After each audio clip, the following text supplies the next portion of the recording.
Te invito a buscar Hebreos capítulo 11, versículo 3.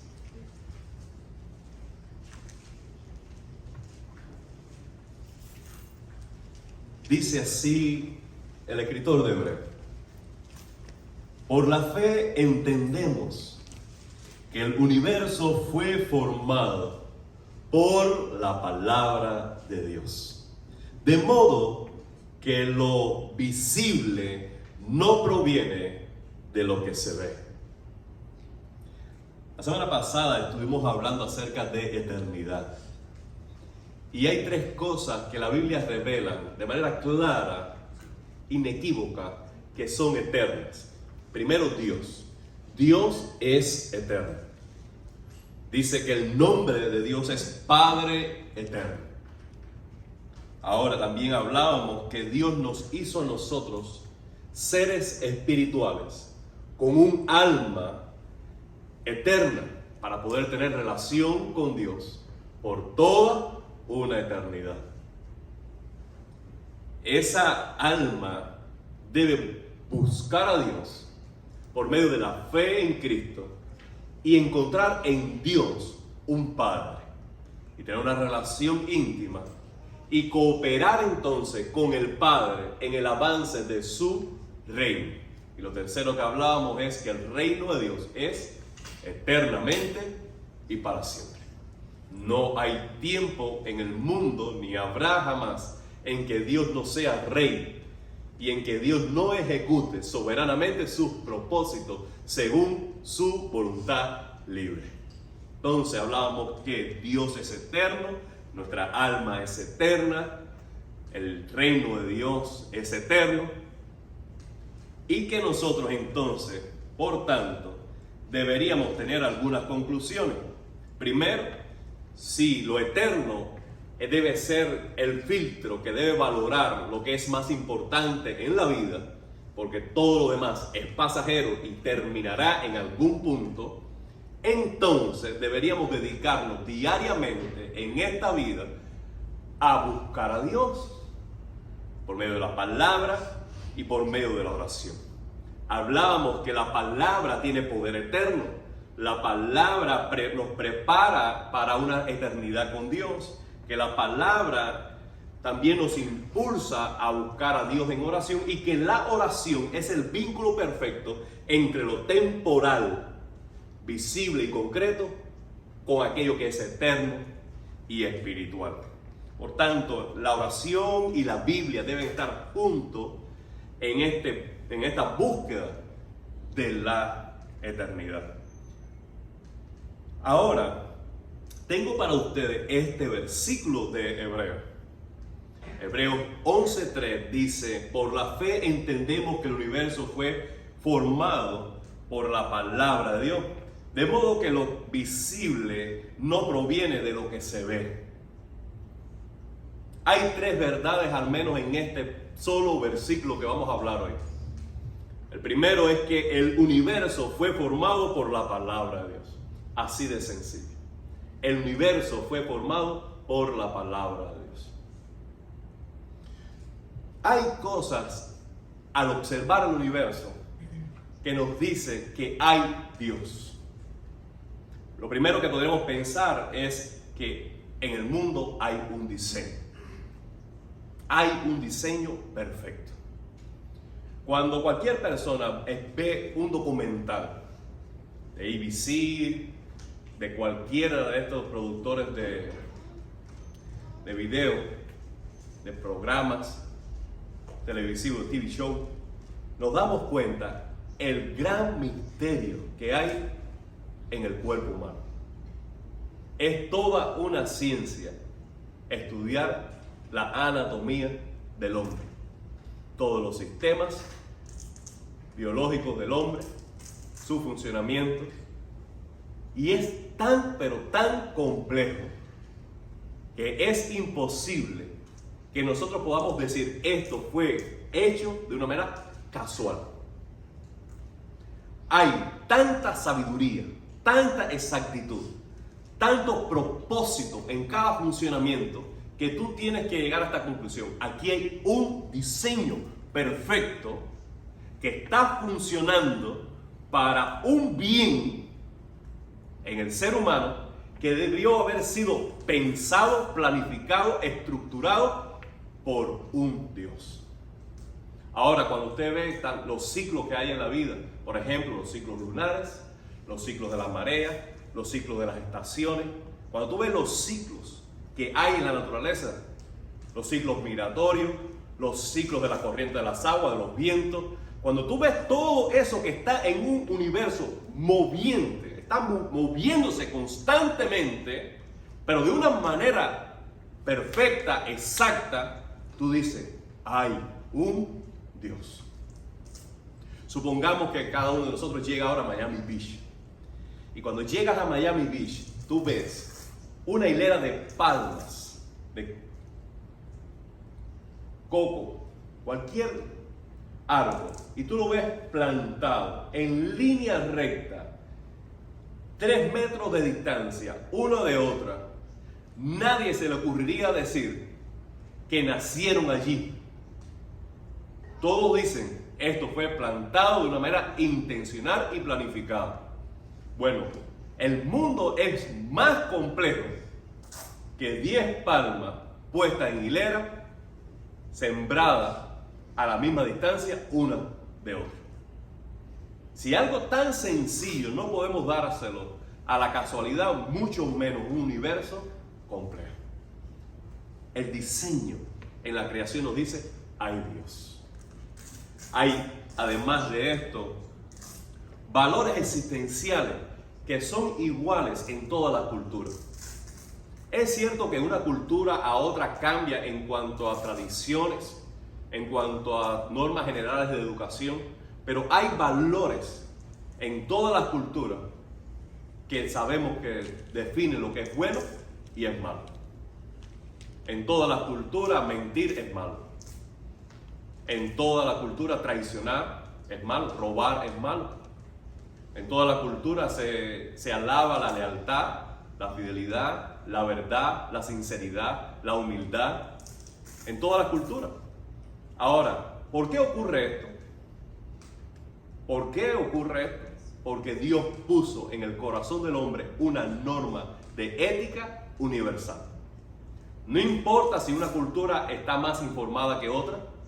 No importa si una cultura está más conectada con el mundo que otras. Todas las culturas respetan estos valores. Aun cuando están adoctrinadas por el materialismo, por el comunismo, por el secularismo, por el posmodernismo, todas las culturas tienen una norma de ética que es común universalmente.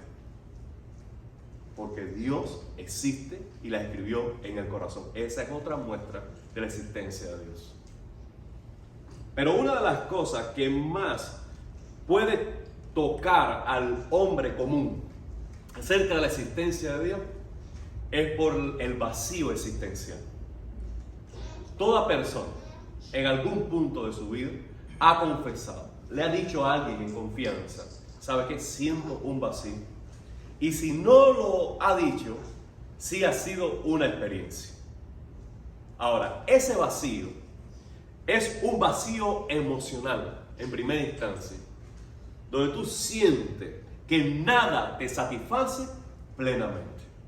Tú puedes decir, cuando yo tenga una casa seré feliz. Después tienes la casa y te das cuenta que no lo eres. Tú dices, cuando yo me case, yo seré feliz. Después te casas y te das cuenta que no lo eres. Tú dices, no, cuando yo me gradúe y yo gane $100,000, seré feliz. Ocurre felizmente y no lo eres. ¿Por qué? Porque hay un vacío existencial que emocionalmente nada te satisface plenamente. Ese vacío también se expresa de manera intelectual. ¿De qué forma? De la siguiente, en que ninguna explicación, ninguna narrativa, ninguna cosmovisión de ninguna cultura da un sentido pleno a la vida si no se toma en cuenta a Dios. La vida no tiene ningún sentido Si tú no partes con esta verdad, Dios existe. Entonces, ¿cuál es el propósito de la vida? Esta pregunta ha roto la cabeza de todos los cerebros de toda la generación. ¿Cuál es el propósito de la vida? Nacer, crecer, tener familia, multiplicarse, envejecer y morir. ¿Hay sentido en eso? ¿En acumular? Si hubiera sentido en acumular, en poseer, en escalar en la estructura social, ningún artista se suicidara o ningún millonario arruinara su vida o su familia. Hay un vacío que se expresa de manera intelectual donde el ser humano de todas las edades a veces llega a decir: no encuentro sentido a la vida. Esto ocurre muchas veces cuando estamos despidiendo un duelo. Llega el momento de despedir el duelo, toda la familia empieza a repensar la vida a la luz de la muerte del ser querido, y una y otra vez de regreso a casa escucho yo esta frase: ¿qué es la vida? ¿No has escuchado eso, Lázaro? La gente dice: ¿verdad que no somos nada? Qué frágil somos. ¿Cómo se nos va la vida? ¿Por qué?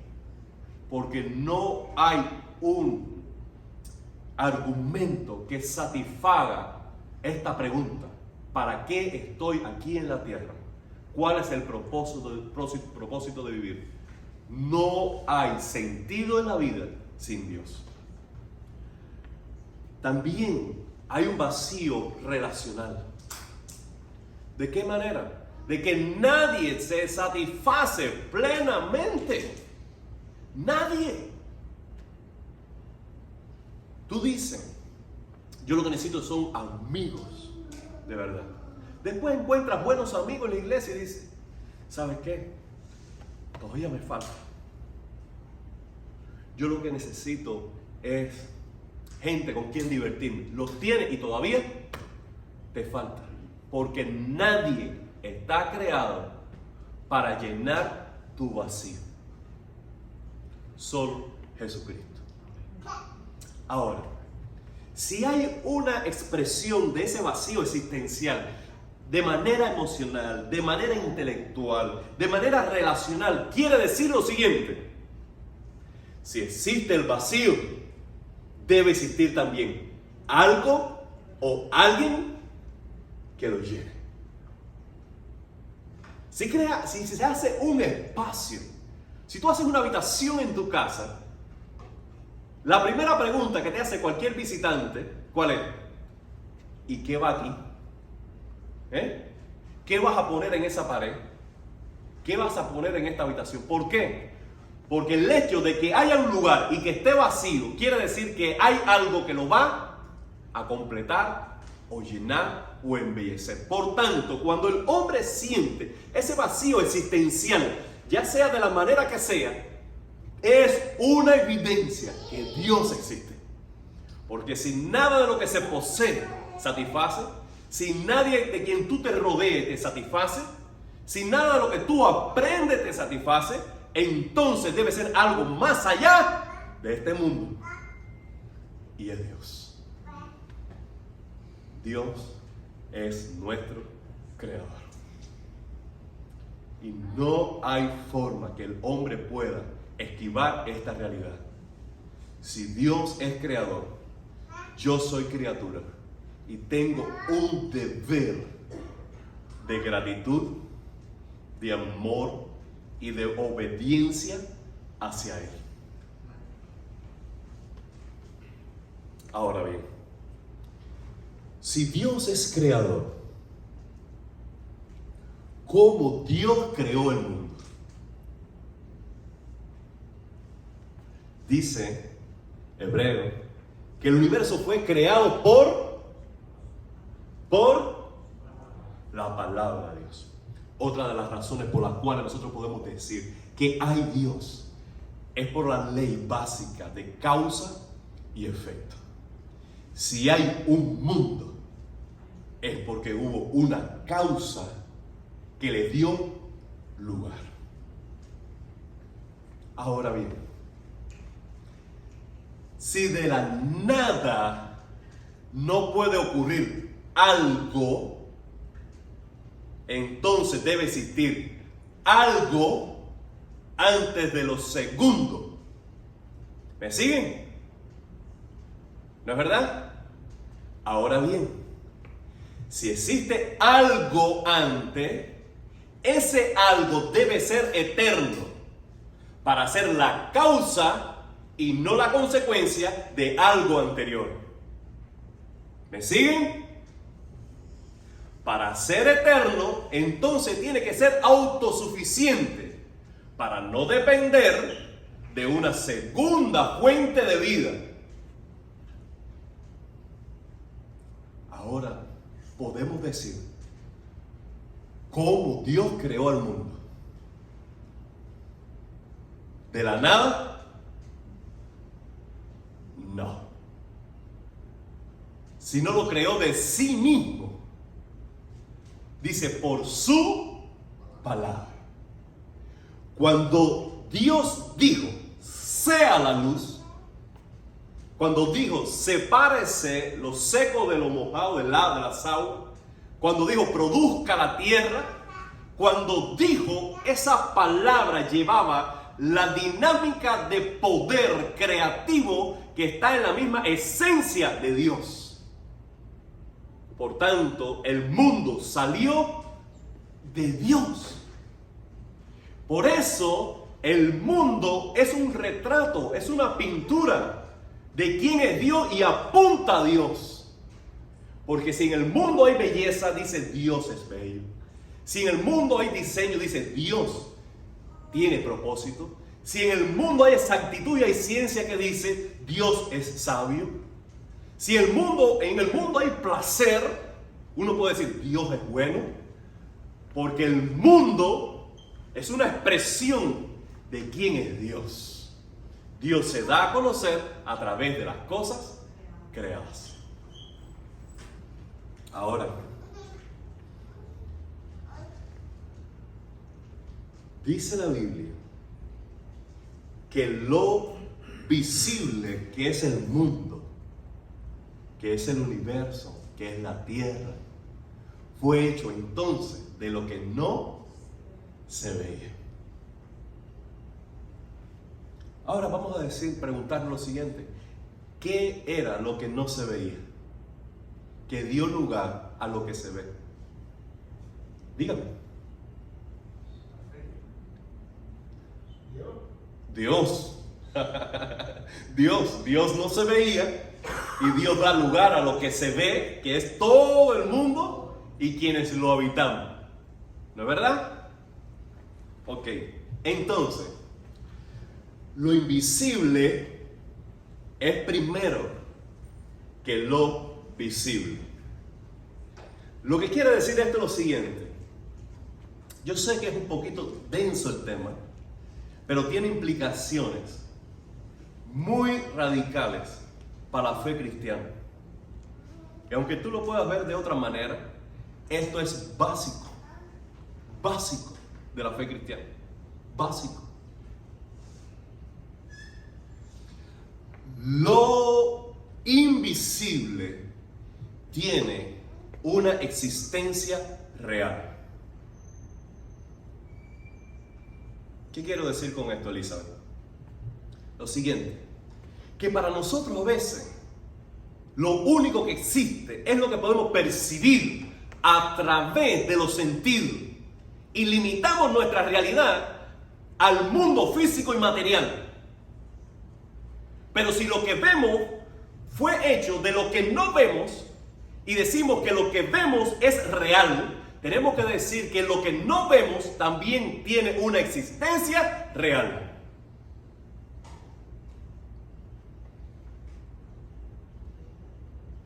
Dios, los valores eternos, el reino de Dios, los dones espirituales, ángeles y demonios, el mundo espiritual, déjame decirle, no existe únicamente en la imaginación del hombre. no existe en un estado de conciencia únicamente. No existe en el buen deseo de un escritor bíblico. Tiene una existencia real. Porque si el mundo espiritual no existiera, no hablaríamos nunca de un universo creado. Por tanto, amado hermano, el cristiano de hoy debe separarse, divorciarse, romper lazos con la educación secular naturalista al estilo darwiniano. Y debe abrirse a esta gran realidad. El mundo espiritual es tan real como el físico. Es más, el mundo espiritual es más real aún, más poderoso aún, más eterno y extraordinario aún que el mundo material. ¿Por qué? Porque fue quien le dio lugar a todo lo que vemos hoy. Por tanto, lo que es invisible es más extraordinario, poderoso, bello, eterno, que lo que podemos percibir a través de los sentidos. ¿De verdad?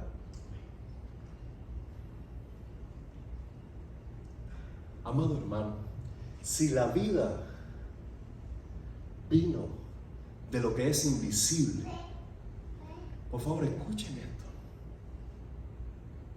Solo va a haber una experiencia existencial completa si conectamos con lo invisible. Una vez más lo digo. Si la vida provino de lo invisible, entonces vamos a tener una experiencia existencial plena únicamente si conectamos con lo invisible y espiritual. Lo que sucede es que el pecado afecta nuestra visión espiritual. De tal manera que la Biblia llama al hombre perdido ciego. ¿Por qué? Porque el pecado anuló su capacidad de percibir lo que es espiritual. Por tanto, él no tiene sensibilidades, percepciones, habilidades, facultades en el alma para interrelacionarse con lo espiritual. Porque el pecado, además de cegar sus sentidos espirituales, mató su alma. Y un alma muerta no puede interrelacionarse con el mundo espiritual de Dios. No puede ver a Dios, no puede amar a Dios, no puede escuchar a Dios, no puede seguir a Dios porque su alma está muerta.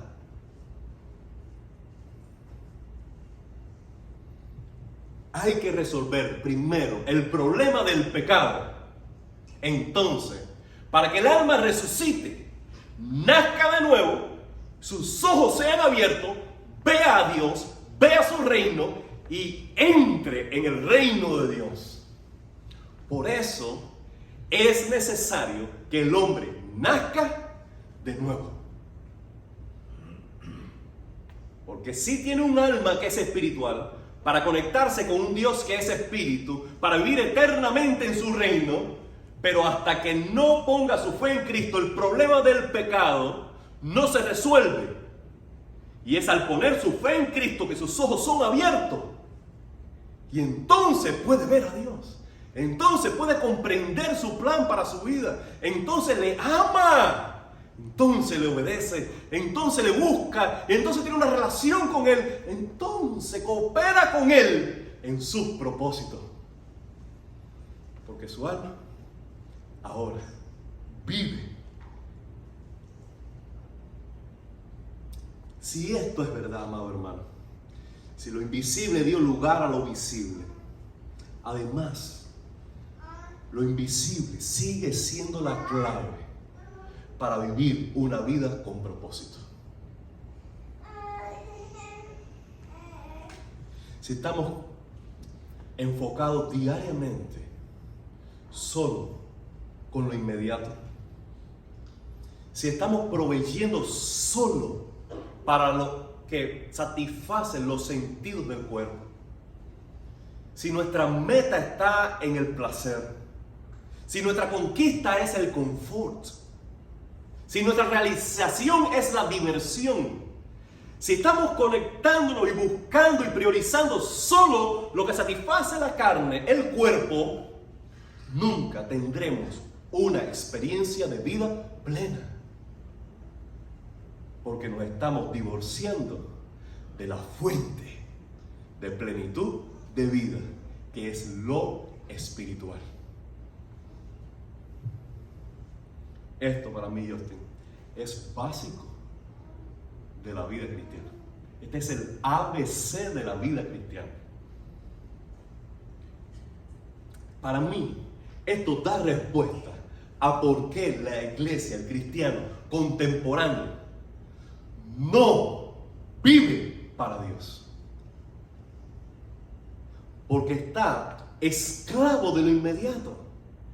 Está subyugado a su cuerpo, a su carne. Está buscando sus propios placeres, sus propias metas. ¿Por qué? Porque su alma está atada, encadenada a lo terrenal y efímero y pasajero de esta vida.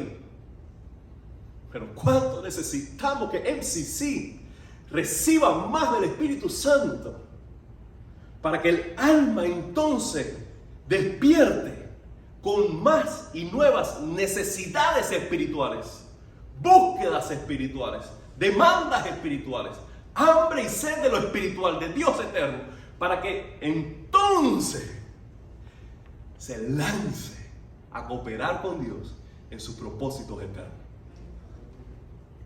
Porque si eso no ocurre, Lorena, nos va a suceder como le sucedió a Ageo. Vino palabra de Dios a Ageo y le dijo: dile y háblale a ese pueblo, no es tiempo de construir mi casa. No es tiempo de construir mi casa. Pero sí es tiempo de construir las suyas. Sí es tiempo de cosechar sus cosechas, sí es tiempo de hacer sus negocios, sí es tiempo de cobrar su trabajo, sí es tiempo de... Pero de lo que es mío no hay tiempo. No es el tiempo.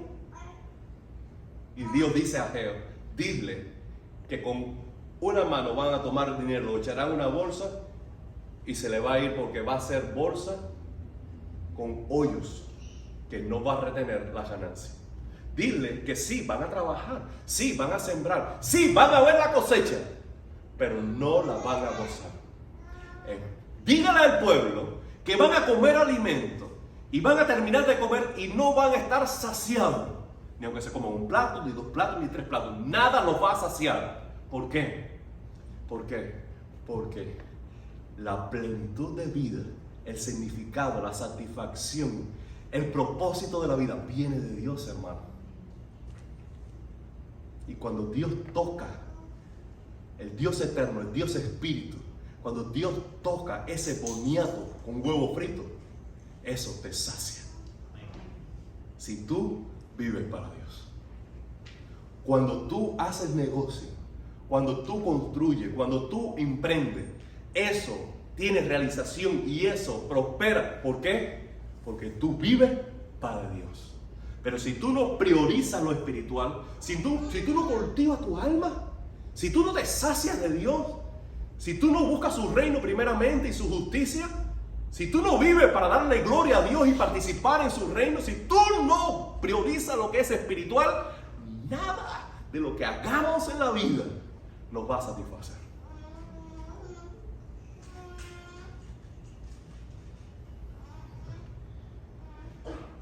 Primera verdad: el universo fue formado por la palabra de Dios. La segunda verdad que ya mencioné: lo visible provino de lo invisible. Y la tercera verdad: por la fe podemos comprender. ¿Cómo podemos liberarnos de la dictadura de lo terrenal y pasajero. Solo ejerciendo la fe. Giovanni, dice el escritor de Hebreo, que para mí es Pablo, dice que la fe ayuda a comprender. Que por la fe comprendemos.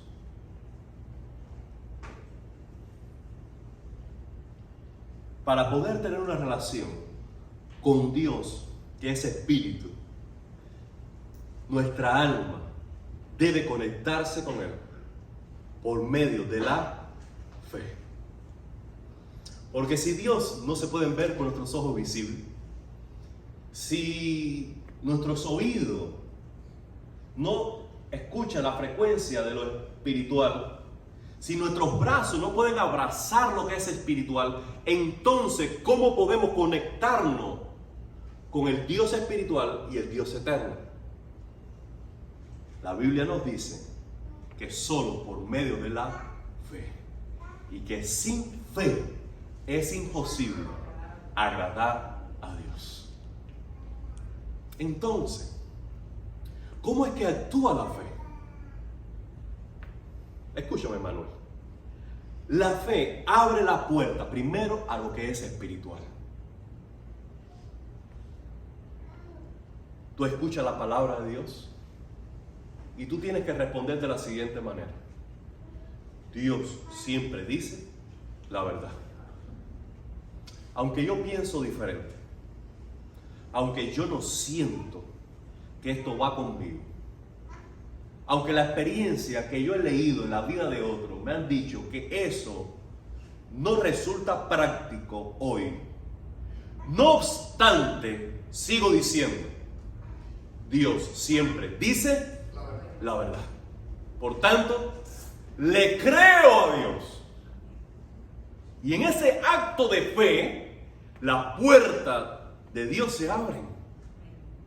Y entonces, Dios por su gracia comienza a ayudarte a comprender que su voluntad expresa siempre es buena, siempre es agradable y siempre es perfecta. Pero todo esto siempre lo antecede un acto de fe. La fe es una puerta. Además, la fe te da acceso a los recursos, dones y poder del Espíritu Santo. Amado hermano, una de las cosas que hace el Espíritu Santo es que faculta nuestra humanidad. Lo voy a decir otra vez. El Espíritu Santo faculta nuestra humanidad. Todo ser humano está capacitado para amar. Está capacitado para relacionarse. Está capacitado para administrar en alguna esfera. Pero cuando un alma es llena del Espíritu Santo, ama igual que todos, pero de una manera diferente. Se expresa igual que todos, pero habla diferente. Administra igual que todos, pero administra de una manera diferente. ¿Por qué? Porque el diseño de Dios para tu humanidad es tener un alma llena del Espíritu Santo. Y cuando el Espíritu Santo llena un alma, tú vives tu humanidad como cualquier otro, pero en otra dimensión de vida. Tú tienes familia, igual que todos, pero tu familia es diferente.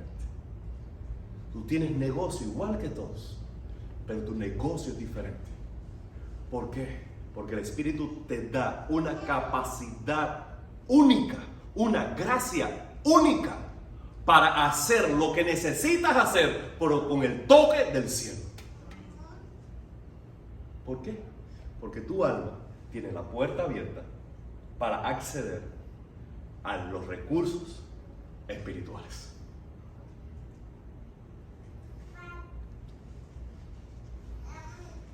Amado hermano, la fe entonces es lo que nos puede permitir ser el cuerpo de Cristo hoy en la tierra. ¿Por qué? Porque si nos quita lo espiritual, si el Espíritu Santo no está en medio nuestro, nosotros no podemos ser el cuerpo de Cristo. Nosotros somos simplemente cualquier club, cualquier organización social. Pero solo podemos ser el cuerpo de Cristo cuando tenemos fe para acceder a lo espiritual. Y el Espíritu Santo vive la vida de Cristo a través de nosotros en lo individual y a través de nosotros en lo corporativo. Solo podemos expresar lo eterno. Solo podemos expresar el reino de Dios. Solo podemos vivir y trabajar para el avance del reino de Dios si nos abrimos a lo espiritual y dejamos que el Espíritu Santo nos capacite, nos potencialice el alma para llevar adelante los propósitos eternos. Por tanto, aquí les dejo algunas implicaciones para terminar. Primero, ¿preparado, familia? Primero, nuestra visión del mundo, la visión que tiene el mundo, que tenemos del mundo como cristianos, debe incluir al menos dos dimensiones: la dimensión material y la dimensión espiritual. No podemos seguir viviendo como si lo que vemos es la única realidad, sino que debemos explicar, testificar y vivir de tal manera que esto sea una realidad dual. Tanto existe lo espiritual como existe lo material. No creer en lo espiritual, no creer en lo que es eterno, es estar ciego. Y es estar limitado en la experiencia completa de la vida. Segunda implicación. Debemos crecer entonces en nuestra espiritualidad. Dice Romanos capítulo 8 que el hombre carnal, es decir, el hombre que no tiene a Cristo, piensa en las cosas de la carne, provee para las cosas de la carne, persigue los deseos de la carne. Pero el hombre espiritual hace lo mismo, pero con lo del Espíritu Santo. Piensa en las cosas del Espíritu, provee para las cosas del Espíritu, por tanto persigue los propósitos y anhelos del Espíritu Santo. Debemos proveer para lo espiritual. Y yo me pregunto, ¿cuál es tu dieta diaria o semanal proveyendo para tu alma? Cuando vas a escuchar música, la música que estás escuchando, ¿para quién estás proveyendo a través de esa música? Cuando estás escuchando un podcast, ¿qué estás proveyendo? ¿Para qué estás proveyendo? ¿Para tu alma? Cuando estás haciendo tu agenda de la semana, ¿con quién te vas a encontrar? ¿A dónde vas a ir? ¿Cómo vas a administrar el tiempo? ¿A qué te vas a dedicar estas horas del día? ¿Para qué estás proveyendo? ¿Para tu alma? Amado hermano, debemos crecer en nuestra espiritualidad, haciendo de la espiritualidad un punto de salud integral indispensable. Indispensable. Como mismo cuidamos del sueño, que cuidamos de la dieta, que cuidamos de nuestra energía, como mismo cuidamos de esas áreas importantes de la vida, debemos tener delante de nosotros la espiritualidad y cómo estamos cuidando de ella.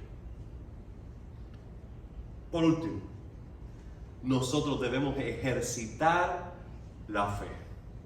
Si la fe es la conexión entre nuestra alma y lo espiritual de Dios, entonces debemos ejercitar ese músculo más. ¿Cómo podemos hacerlo?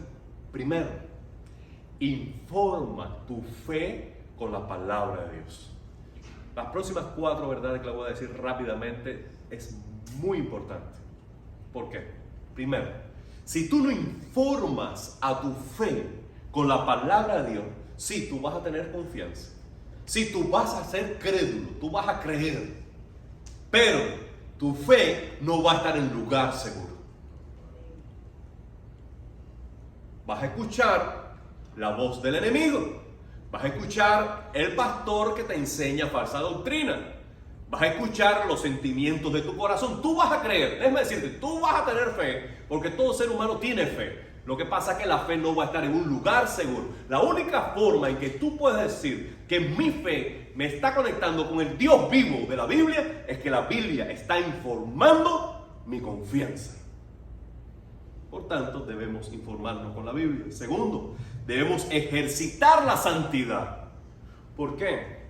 Porque creerle a Dios implica obedecer sus mandamientos. De nada sirve creer todas las promesas de Dios y no vivir en santidad. Porque creer que Dios cumplirá su parte de las promesas, independientemente de cómo vivo, es necedad. Es necedad. Por tanto, tu fe tiene que ejercitarse por medio de la santidad. Porque cuando tú eres santo, entonces tu fe tendrá los resultados que esperas. Tercero, aviva tu fe por medio de los medios de gracia. Aviva tu fe. Avívala. Con la meditación, la memorización, la comunión de los hermanos, el ayuno, la vigilia. Tienes que ejercitar los medios de la gracia. Y por último, compártela. Porque como decíamos en el tiempo de oración, nuestra fe siempre es confesional. Una fe siempre se expresa. Siempre se expresa. Cuando el fuego de la fe está avivado en el corazón, no te va a dejar estar en silencio. Por tanto, comparte tu fe. Habla de Jesucristo. Amado hermano, este es el tema que quería compartir con usted. Repaso brevemente. El universo fue formado por la palabra de Dios. ¿Puedes decir amén? Segundo, entonces lo visible fue hecho de lo invisible. Y tercero, podemos comprender todas estas cosas y más si sabemos ejercitar nuestra fe. Que sobre todo esto que yo he conversado hoy, el Espíritu Santo nos dé entendimiento para ver cuán importante y vital para la práctica diaria del cristiano es despertar a una espiritualidad sana.